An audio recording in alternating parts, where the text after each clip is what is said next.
Tee, yeah. Oh, yeah. Baby girl. Yeah.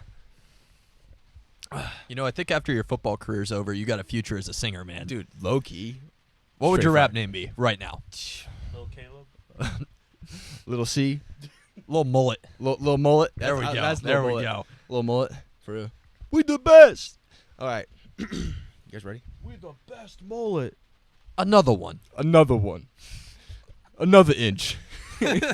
Welcome back to the Bench to Mike podcast. Today, we are with our March Madness bracket winner, Clayton Skulina. What's your username? Did you have a username? C Skulina 12. That's me. Ooh, that's tough. That's me. tough. C Skulina 12. We'd love to see it. Love to see it.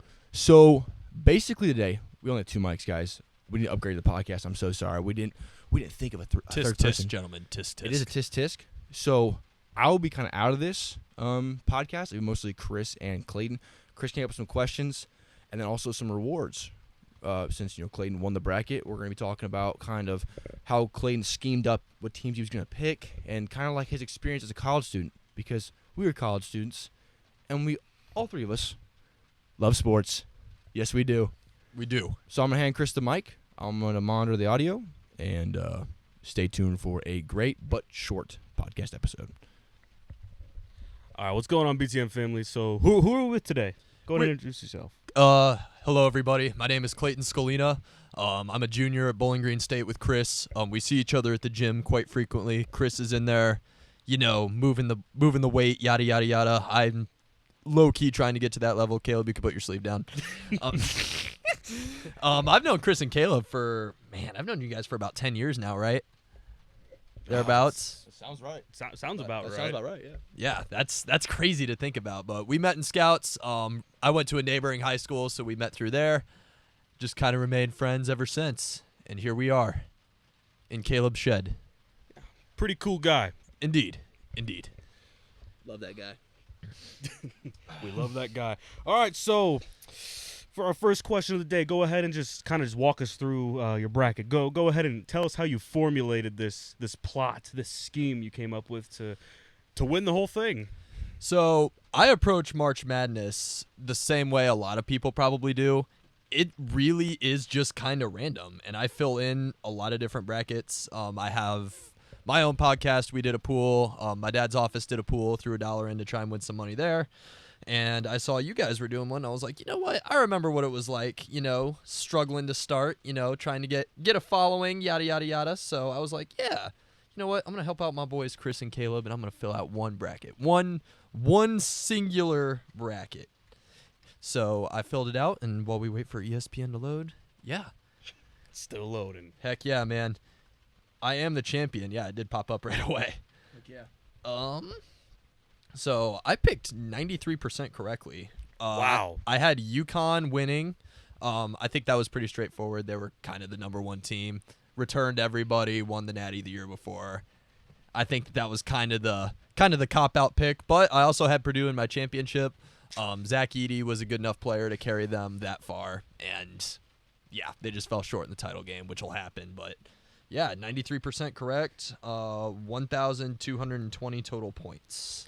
Wow. Well, congratulations. That's remarkable. 93rd percentile. That's for those of you that aren't familiar with that vocabulary. If you're in the 93rd percentile, that means you are better. You did better than the other 93% of the people that submitted a bracket. So that means you did very good. Very good. Not me. I was eliminated in the Sweet 16. That's when Houston went down. So that's when I lost to this guy right here. So he's been letting me have it for a while.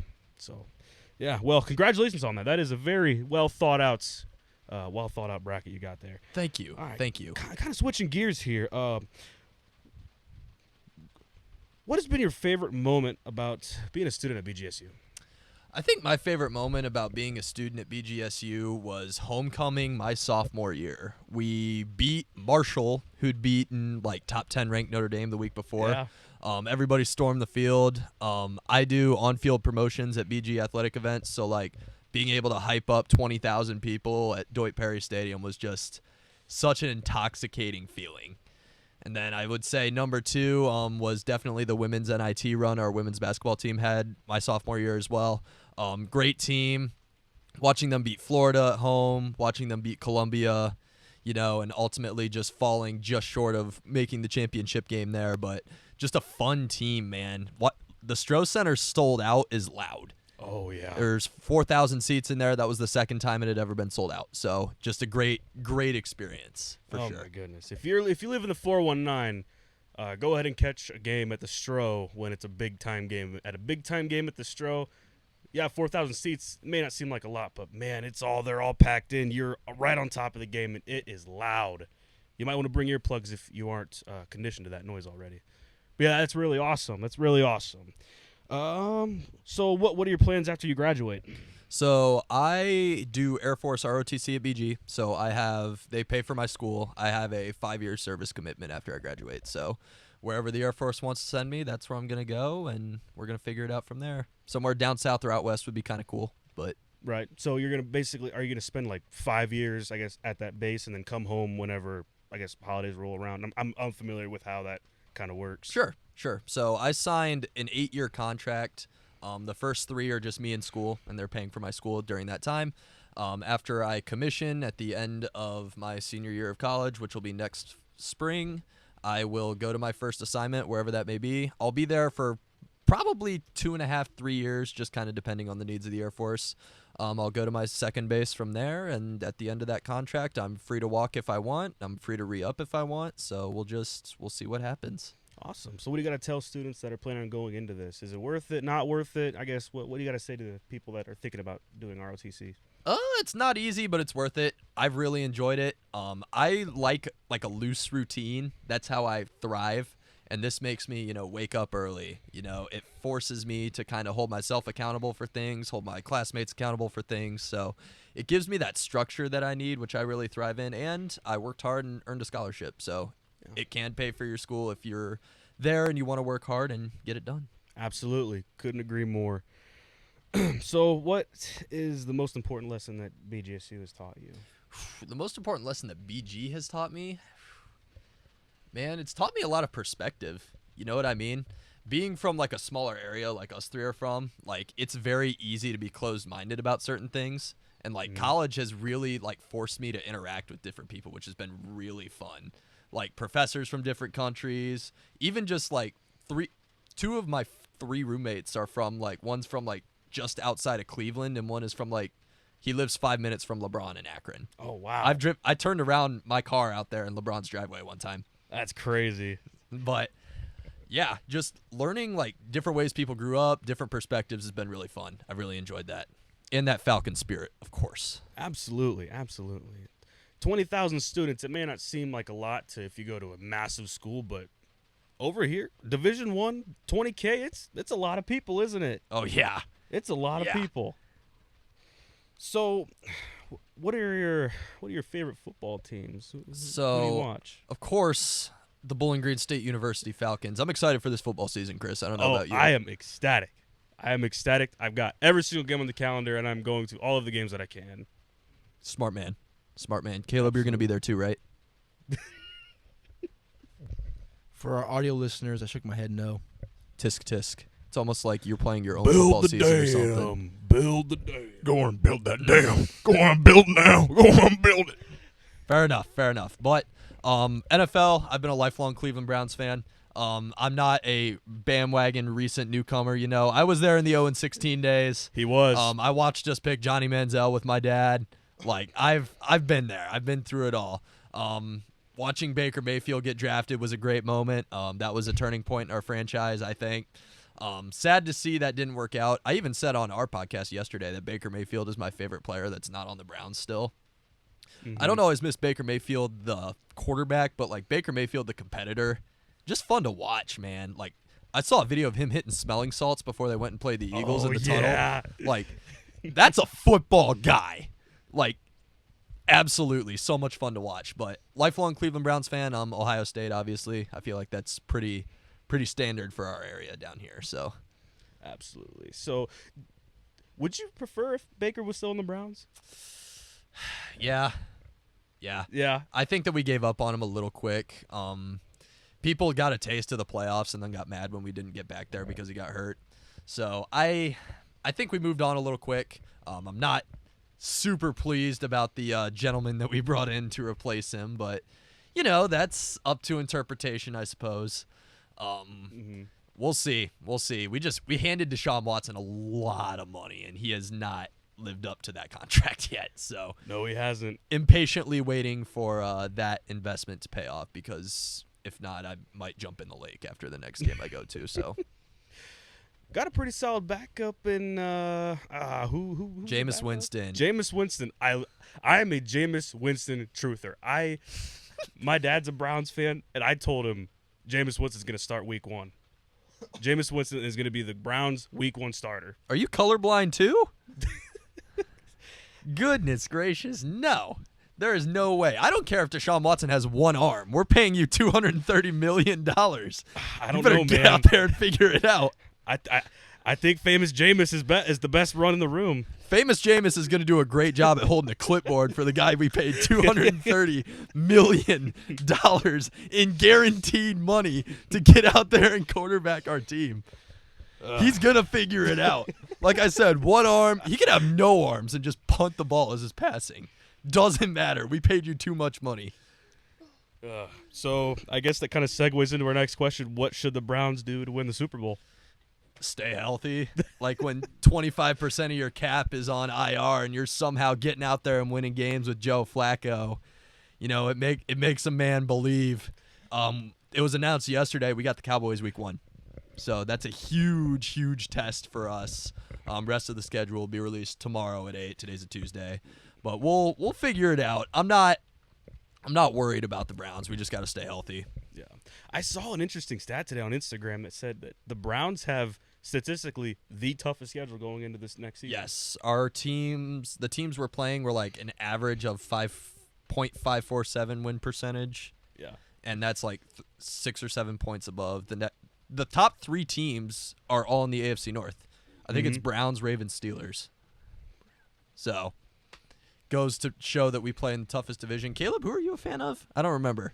I know Chris is a Jets fan, lifelong. Bengals. Yeah, well, we all make mistakes, I guess, but, Rip Tyler Boyd, rip Joe Mixon. I am so upset with the franchise for cutting both those players, not re-signing them. But who they think they're going to beat them Bengals? They going to finish at the bottom of the division is what they going to do. Yeah, I just hope Aaron Rodgers lasts more than 3 plays. Did you see that the guy that hurt his knee is on the 49ers and they play the 49ers week 1? Yeah, and it's a Monday night.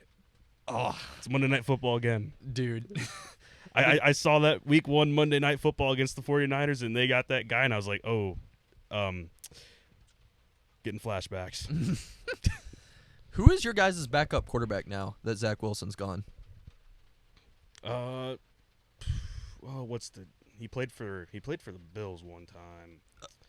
Tyrod Taylor. That's who it right. was. That's right. Okay. Be a good backup. That's Tyrod a quality Taylor. backup. Yeah, he's better than Zach Wilson. Zach Wilson, they declined his 5th-year option, rightfully so. Shipped him off to Denver. He's going to be playing behind Bo Nix, and we got Tyrod Taylor, and I'm very, very happy about that. Jets fans got a lot to be excited about right now, man. Your guys' offense, if it stays together, is high power. That's going to be explosive. Yeah, I think Garrett Wilson could be the best wide receiver in the NFL. I like that. Hey, back-to-back 1,000-yard receiving years with Zach Wilson at QB. With Aaron Rodgers at QB, that guy's going to go for 2,000 yards. He might have a point there. I don't know about 2,000, but if you can manage 1,000 yards receiving with Zach Wilson, who I could probably throw a football better than. I've never played a snap of football in my life. Like, it could be close.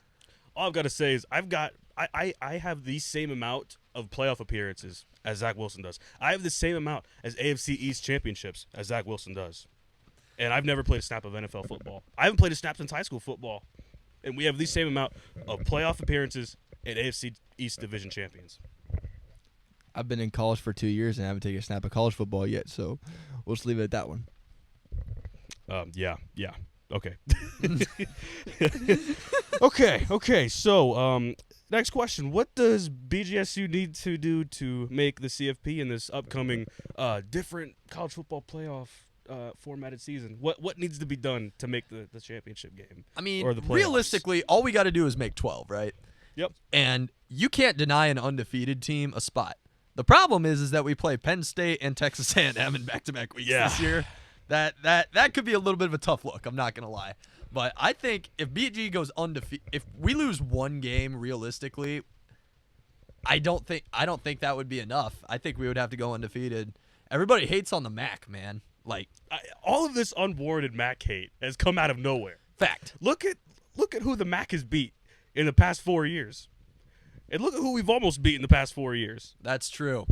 I was a freshman in college when BG beat Minnesota, and that was my first night ever going out in college was after that happened, and people were literally just lining the streets chanting F Minnesota. That throughout probably the entire was downtown insane. area of Bowling Green. It was awesome.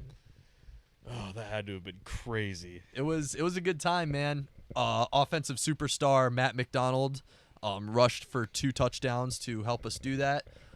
We brought in former SEC co-freshman of the year, Connor Bazelak, last year. He had an all right season, I think. Battled through some injuries. But overall, if he's coming back, we have a good team. We have a good team in place. And most importantly, Toledo lost their best players. So Yeah, Penny Boone finally officially signed with somebody. I don't remember who it was, but he was in the transfer portal for a while, but just a couple months ago, he finally is off the team for good. Yep. He's signed with I think Florida State maybe. Fact check me on that. But he's gone. Leave a comment, ladies and gentlemen. Leave a comment. Yeah. Comment below. Hashtag 2024 MAC champions. But my personal opinion, I think they need to stick with one quarterback. Yeah. It's the 2 quarterback system. It works if you have the athletes, but they don't have the athletes to make it a 2 quarterback system. I've never seen a 2 quarterback system work. You know what I mean? Like we saw the Saints try and do it, like with Taysom Hill there for a little bit. Didn't work. Same thing. You gotta roll with Bazelak because he's a better passer, but we'll see. This could be the year. Yeah. This could be the year. It was the Toledo game this year. The collapse happened after Bazelak got a concussion. Yep. Once he went down, the team went down with him. The other guy came in, Camden North. It just didn't work. No hate on the guy, it just didn't work. Yeah. Yep. I felt like once Bazelak left, we stopped playing like we wanted to win, and we started playing like we didn't want to lose. Yeah. Like there's a very important difference there. Mm-hmm. Yeah, I agree. I think we got a chance on making the CFP. But if we... I think you might be on cocaine. Well, if we have one loss, it's got to be really, really close. Like a 1-point last-minute loss to either Texas It has A&M to or be Penn like State. Penn State beating us because of a Julian Fleming Hail Mary catch. Yeah. That's the only way we would make it, and that... we don't have a corner that can lock him down. Like, simply put, it doesn't matter if you put me and Caleb on the line there to block for their quarterback. As long as he has half a second to throw, he'll be fine because we have nobody to cover Julian Fleming. So we'll see. I don't really think that we have any remote chance of making the CFP. I don't think any MAC team does because of all the hate. Caleb, what are your thoughts on the Mid-American Conference? I would love to know. I really think it's entertaining. I really enjoy going to the games. I think it's honestly, there's like, Chris always uses the word parity. There's no true parity in that conference. It's just like, it's all competitive, always a good game. That means there is a lot of parity. Oh, there is a lot of parity, I mean. Sorry about that, Chris. But it's always a good time, always competitive, always enjoyable. And I just, there's no better atmosphere than Maction. I would agree. There's nothing quite like you get home from class, you've eaten your ramen noodles for the day, so you're not really doing anything else. You flip on the old TV, ESPN, and Kent State is playing Western Michigan. It's 30-30 at halftime. Like, so much fun. Such a fun conference to watch. There's a punt return for a touchdown, a block punt for a safety, an extra point that got taken all the way back. Just the most random stuff will happen. Yeah. What's the most Maction-esque play you've ever seen? When I was a sophomore, we played Eastern Kentucky. I knew this right away. Popped right into my head. I know the game you're talking about. Yeah. Opening kick. So, like, we're kicking off. There's, like, 5 guys in the front for EKU, right? Just lasered it right into some dude's forehead in the front line. Ball pops up. We catch it. Our ball to start the game. Oh, my goodness. Hilarious. Oh, my gosh. I'm standing there because I was on the sidelines. I was doing promotion stuff that game, and my jaw dropped. I was like, there is no chance in heck that just happened. Give Mac Barstool a follow, ladies and gentlemen. That'll give you a good chuckle throughout the day for sure. Especially in the months of October and November on Tuesdays and Wednesdays. Oh, man. I got to say, true Maction, when you get out, you go on a Wednesday night to your local college. It's negative 10 degrees outside. Winds going 50 mile an hour. It's either misting or it's heavy, heavy snow. And there's nobody in the stands except for you and the other crazy people that are in the student section. And the Bench to Mike podcast. Yeah, and us, the Bench to Mike podcast. And there's hardly any noise, and the score is like 47-45. Nothing better. Nothing better. That is peak college football. Yep. SEC, never heard of them. Doesn't matter. Who is she? I don't know. And I'll never find out. Maction, baby. Maction. Okay, so what has been your favorite moment as a fan of each of your favorite football teams? Man, when my first ever Browns game, fun fact, I've been to 4 Browns games in my life, and I've seen 4 different starting quarterbacks. Whoa. I watched Jacoby Brissett beat Tom Brady, my first one that I ever went to. And I got to watch Scotty Miller play, too, a BG legend. He just signed with the Steelers, which kind of sucks, but we can move on from that. I watched – who was the first one I went to? I watched P.J. Walker beat the 49ers because Jake Booty missed that field goal at the end of the game. I remember that. I was there. That might be my number one moment live and in person for the Browns. That was because I was so far up in the corner, I couldn't tell if it missed. I had to watch the people that were sitting behind the end zone just start going, oh, my gosh, like when that happened. So that was cool. I watched DTR beat the Steelers last year.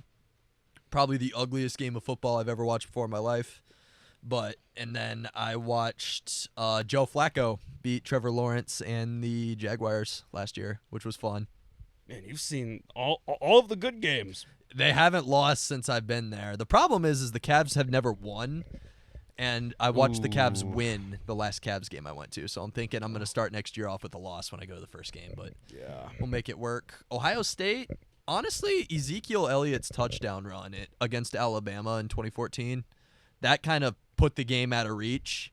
And at that moment, I was like, okay, there's no way Oregon has enough weapons to beat us at this point. So, And then for Bowling Green, man, probably watching Terrion Keith score a late touchdown my sophomore year to beat Toledo.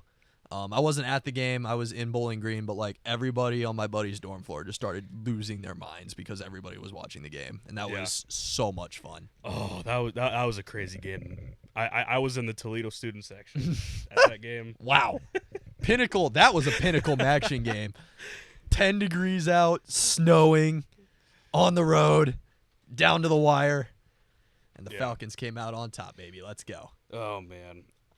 I wish I had your luck with the Browns. I've been to 2 New York Jets games, and they have lost both. They lost to the Lions. Jared Goff and the Lions. Him and I drove 9.5 hours to watch Zach Wilson throw to Garrett Wilson. It was great. Got to see C.J. Uzomah score a touchdown, though. I'm going to be real, Chris. I don't even know who that is. He's an old Bengals tight end. Okay. And we went to the Browns and Jets game Thursday Night Football last season when Joe Flacco threw for 300 yards and took a nap. Yeah. When he got taken out. Yeah. We were in the 7th row, and I got like I don't know if it was like a battery or is some like really hard piece of garbage hit me right in my temple because we were all the way down in the 7th row. Go ahead and watch that vlog if you haven't already, by the way. Hit me right in the temple, and I was looking back, and there was like 20 different people looking at me, so it could have been any of them. But I guess that's typical Browns behavior, right? You want to hear a typical Browns behavior moment? When I was at the Steelers game, there was one Steelers fan. I was in not like the top row or the bottom, but like that middle section. You know what I mean? There was one idiot Steelers fan who was sitting in the front, and this dude's like drumming on like the metal part, like where they have like all the retired numbers and stuff, just beating on that the whole game. Had a terrible towel, was waving it, and late in the like midway through the fourth quarter, some dude just walked up behind him and took the terrible towel and just walked away. That's crazy. I was like, everybody was cheering him on in our section. It was so funny. Oh man, yeah, I can't imagine.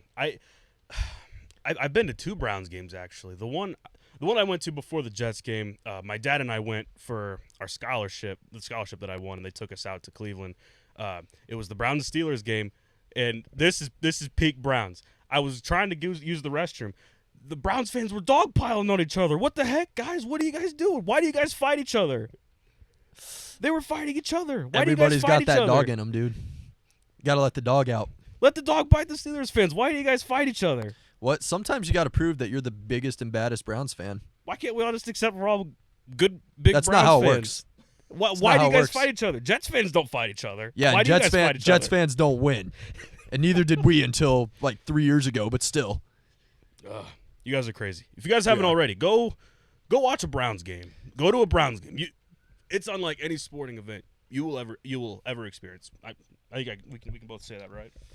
I mean, the craziest football game I've ever been to in my life was the Browns game. Yeah, the craziest fans. I don't think there's any fans that are better than Browns fans. They're so crazy that they fight each other. They fight each other. Why? Why Stop not? fighting each other. no. One of my favorite moments though is my buddy and I were walking to the stadium, and it was for the Browns Jaguars game, and some dude was wearing a Cowboy shirt. So everybody was bullying this guy. Good. He deserves so it. much fun. Even the Jaguars fans and Browns fans were boo him and then high five each other. I'm happy to see that the NFL came together in that moment. That's for sure. Good. He deserved it. He deserves it. He did.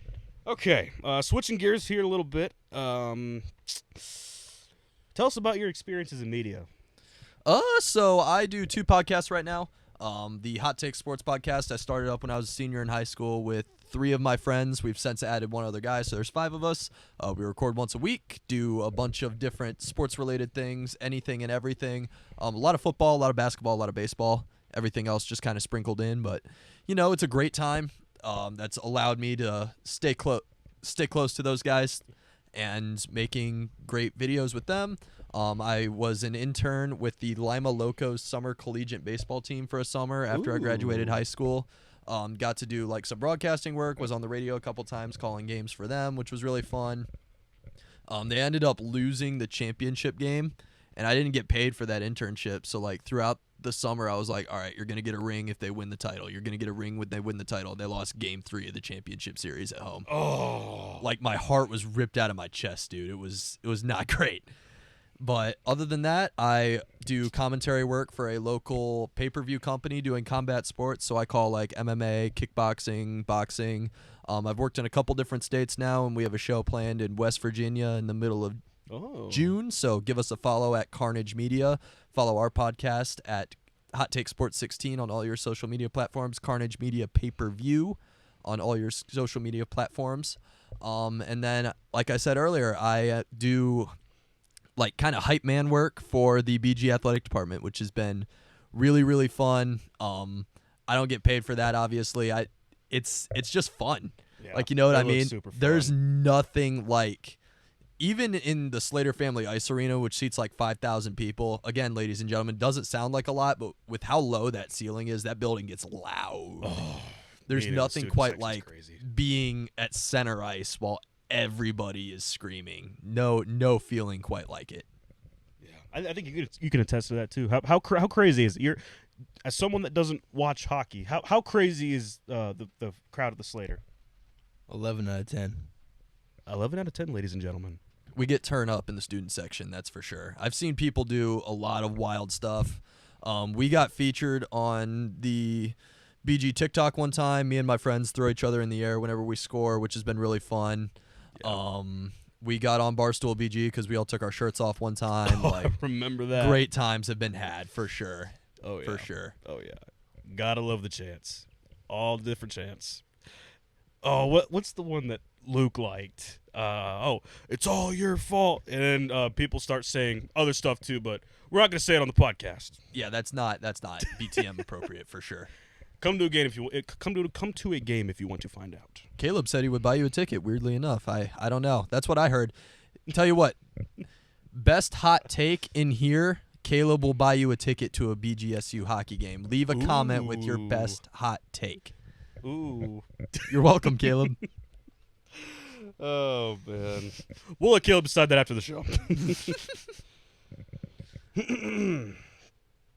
All right, so take us through what it's like being able to, I guess, have on field, on court, on ice, to all of BGSU. Like, what's it like? Just, I guess, you said that it wasn't really paid or anything, but I guess what's it like? Just, I guess, to someone that's going to be going into media that wants to do it, I guess what you're doing right now for BGSU. What do you have to say? What's it like? What's it like? There's a lot of behind the scenes stuff that you have to work with too, and that's not something I realized initially.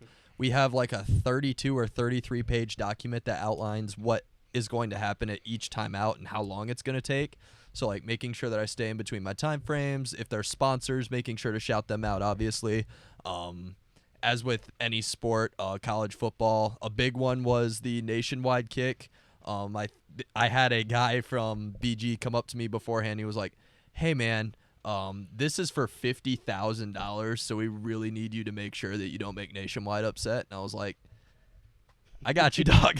I'll try my best." Dang. But just seeing how like everybody has a part to play too, like, you know what I mean? If the guy upstairs doesn't turn my microphone on, I'm useless. Yeah. Like, you know what I mean? If the people around me aren't grabbing contestants, aren't also helping to hype the crowd up, making sure that people are in the right spot, you know, my job is useless.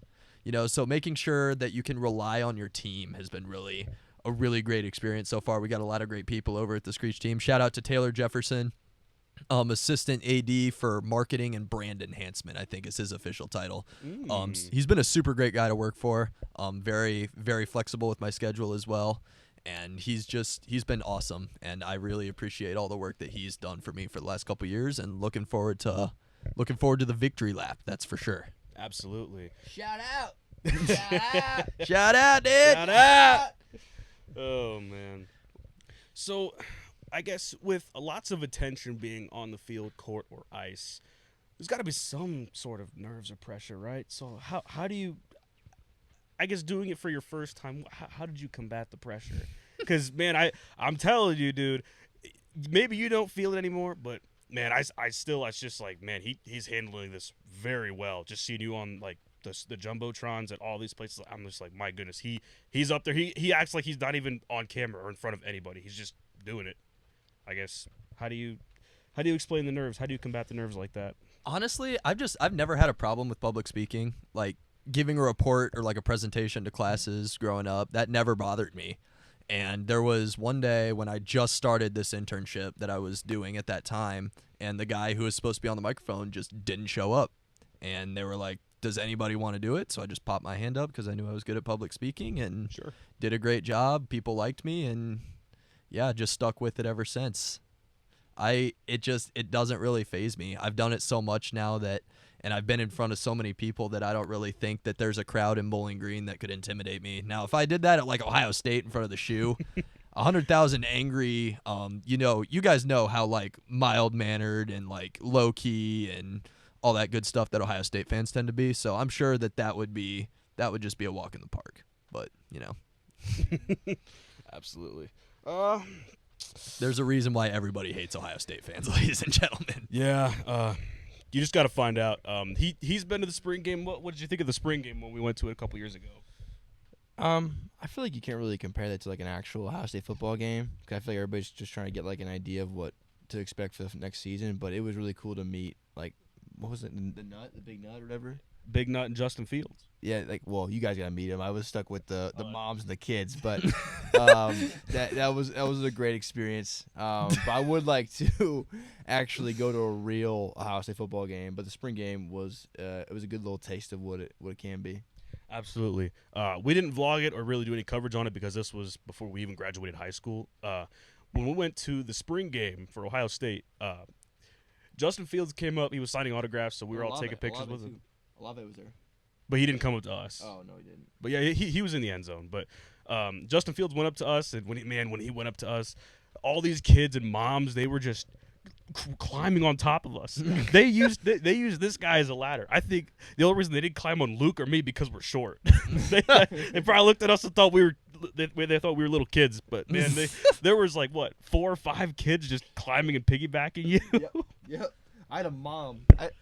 Don't hit the mic. Hey, don't hit the mic. Don't hit the mic. There was literally a mom, like putting her kid, like resting him on my shoulders, like I was his father. It was like, look at him, and they were screaming the wrong player's name, talking to Justin. Oh no way. They were, and I was like, all right, hey, I'm BRM. Oh hey, I'm Blood Red Matt. I think someone was yelling for Justin Bieber. I think somebody thought it was No Justin Bieber. way, dude. Yeah, dude. Oh my gosh. Justin. So we were all just mocking. We were like, Justin. That's the only way you can really combat that, though, right? You gotta stoop to their level and show them up. You guys did the right thing. Yeah, absolutely. Stay tuned, Bench to Mike podcast. Maybe we'll go to an OSU game. Maybe we won't. So we'll see. We'll keep you guys updated on the Instagram. All right. Final question for the day. What has being in media taught you, and what would you tell any of our viewers who may be thinking about pursuing media? There's a lot of great people out there, man. That's the biggest thing that I've taken away. I've got connected with a UFC middleweight named Dylan Budka. He trains in our hometown in Findlay. I literally just reached out to him on Instagram one day, and I ended up working for him, and that's how I got into broadcasting. Wow. So if you guys are thinking about getting into media, literally just take that step. Shoot that text, throw up that DM, and start creating.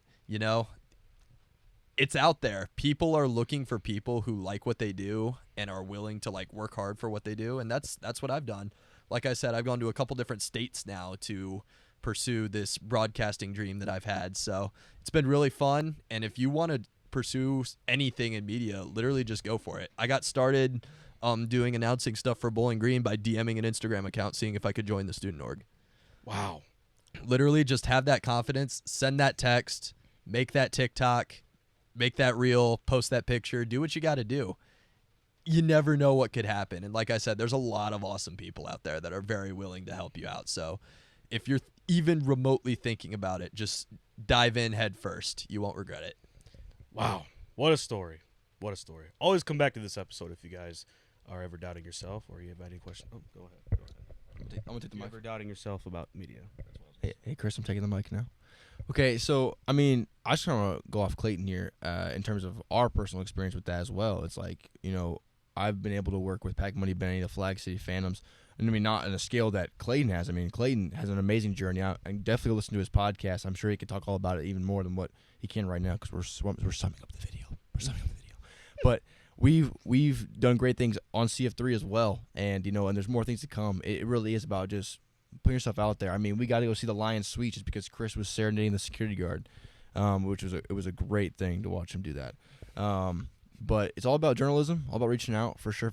But actually, I have a question for Clayton before we finish out. Oh, I would love to hear it, Caleb.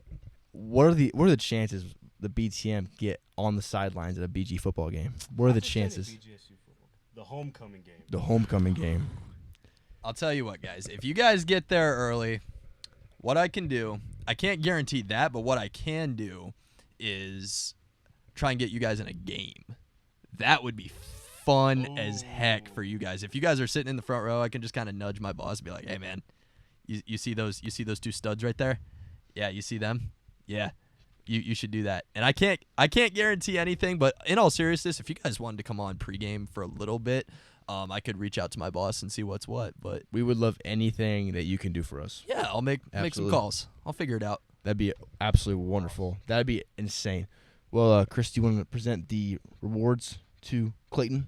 Absolutely. So, first of all, as the first place winner, we will be presenting him an autographed picture. This is us at the Kalamazoo Green Ice game of 2024, I believe. Yeah, 2024.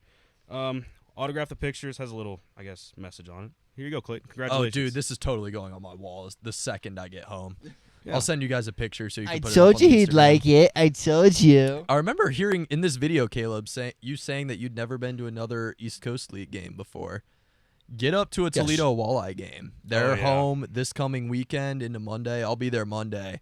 Playoff hockey, ladies and gentlemen. Nothing quite like it. Nothing like playoff hockey. I think that'd be a great video for you guys. I have a little secret. Chris plans every trip we go on. That's why I haven't been to a Bengals game yet. And so Chris says, we're going to this for Bench to Mike. And I said, here's my money. And that's what we do. All right, fair enough. Hey, Chris. We're going to a Walleye game. All right, more rewards.